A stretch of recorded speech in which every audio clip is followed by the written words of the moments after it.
Hello and welcome back to the channel. Today, I'll guide you through the process of converting cryptocurrency on Kraken.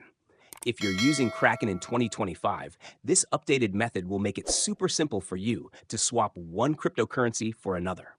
Start by visiting kraken.com and logging into your account.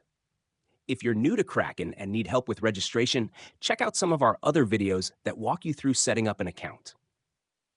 Once you're logged in, you'll be on the Kraken dashboard. From here, look for the Convert section.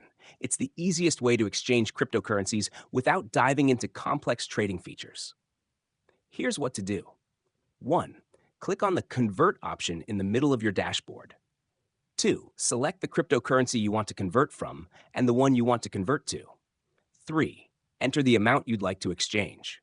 4. Review the details, including the conversion rate, and confirm your transaction. The process is quick, and your new cryptocurrency balance will update instantly. For those who prefer advanced trading options, you can also explore Kraken Pro. Additionally, the left-hand menu gives you access to Explore, where you can check live crypto prices or transfer to manage deposits and withdrawals. That's all for today's video. If you found this helpful, don't forget to like, share, and subscribe for more tutorials like this. Thanks for watching, and I'll see you in the next one.